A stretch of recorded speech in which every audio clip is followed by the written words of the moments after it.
answers. Joining me now is Senator Mark Warner, Vice Chairman of the Senate Intelligence Committee.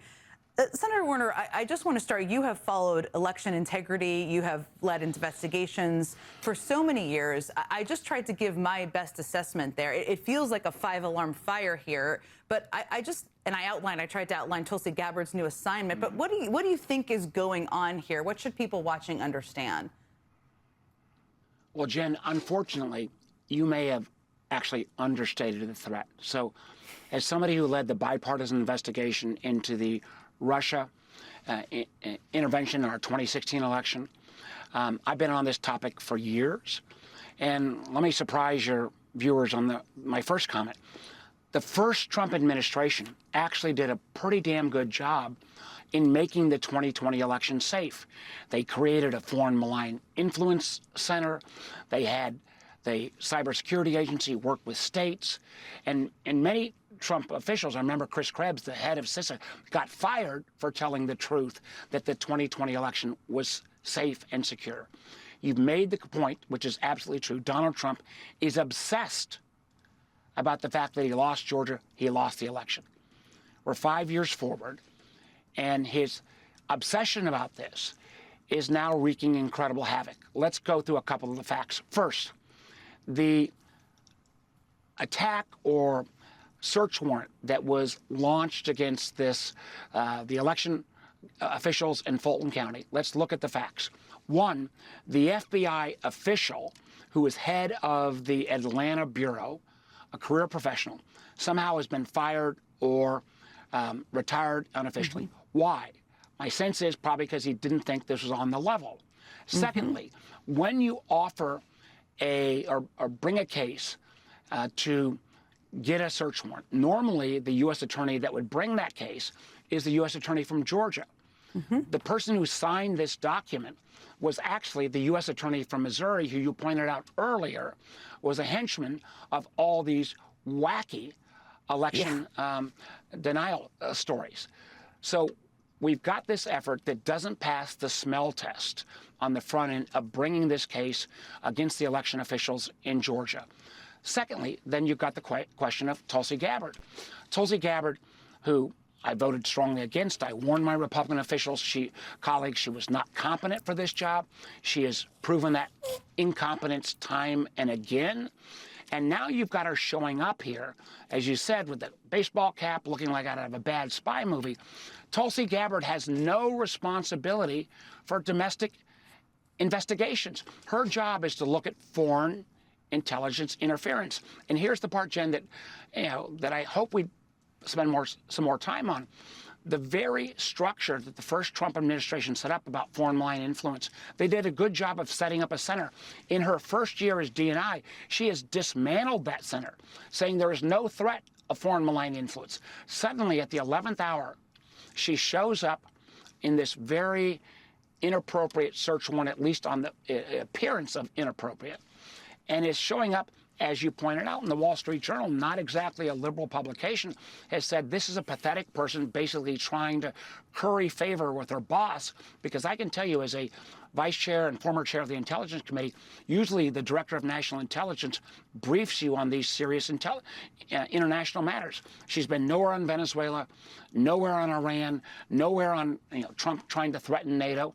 And so this effort to try to curry favor is really frightening.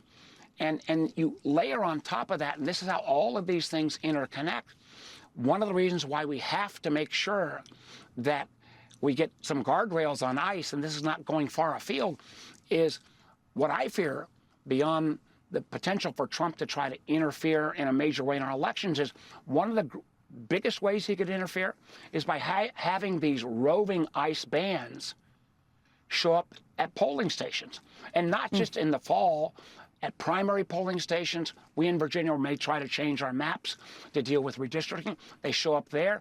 That would chase away lots of potential voters. So this, and I have to acknowledge, at the first couple of months of Trump 2, I was not sure they would be this devious in terms of potential election integrity. I am now a all in, and we all I hope, again, regardless of party, the basics of our democracy is based on the integrity of our elections. And I do believe there are some, Tulsi Gabbard being one, trying to interfere and in many ways intimidate. And the whole notion, as you pointed out, and this is just beyond bizarre, where they're talking about the Italians and satellites and Venezuela and this whole effort to try to change the 2020 elections, which has been investigated time and again, is beyond crazy, beyond kind of laughable, but it's something that all Americans, regardless of partisan affiliation, should be concerned about. Let me ask you about what to prepare for, because you spend a lot of time thinking about this, and it's hard for me to imagine that this is the only set of election data they are going to try to acquire through this BS warning process and through using the FBI in a completely inappropriate way. Are you preparing for them to try to seize other data? And the Wall Street Journal also referenced executive orders. Sorry, I have another part of this. Executive orders. What are you preparing for in that regard? So just as you think about this, with all of your experience, what should we be bracing ourselves for here? Well, one, we'd have a heck of a lot easier time if we could find some Republicans with spine who would stand up and say, this is about basic tenets of American democracy. Yeah. We've seen some of that around ICE now, but if we could see a repeat of that. Two, and this is like the thing I've got to wrap my mind around, back in 2018, 2019, 2020, one of the things that the federal government, led at that point by Donald Trump, said, how do we help states improve their election security? I now have to worry about a corrupted Department of Justice. I have to worry about an FBI run by Kash Patel. I have to worry about a cybersecurity agency that used to be very helpful. I don't know whether we should actually encourage that federal help because it may be politically biased. It may undermine the very integrity we were trying to sort through. I know there are a group of people across many domains who are trying to look about, what do we do after the fact if governors don't certify elections? What my job is, and others, is to say, how do we make sure we're prepared ahead of time? How do we make sure that if there is foreign malign influence, and now with the tools of artificial intelligence, it's much easier, that we're prepared for that? How do we make sure that those assistants to our state and local officials who do the hard job of protecting our elections, and the fact that we're decentralized makes it safer? How do we make sure they have the current support, particularly in red states, that if there are these kind of outrageous actions, again, I go back to this search in Atlanta that's been litigated many times, coming from where at least it appears that the FBI agent in charge quit rather than be part of this or got fired, and the fact that the whole case is driven by not a U.S. attorney in Georgia, but out of Missouri.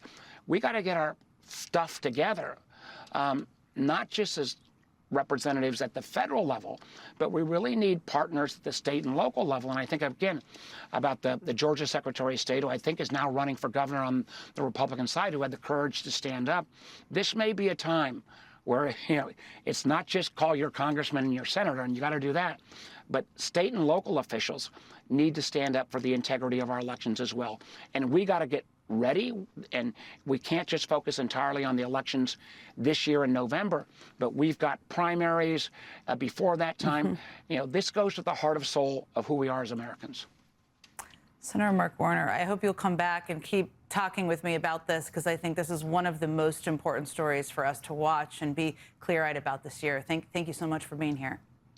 Well, Jen, thank you. Just again, at the end of the day, this isn't about D's and R's. This is about whether our country is going to remain a functioning democracy where Americans can trust the results of our elections. We owe it to everybody that we get this right. No question about it. Thank you so much again. Okay, coming up, Trump's border czar Tom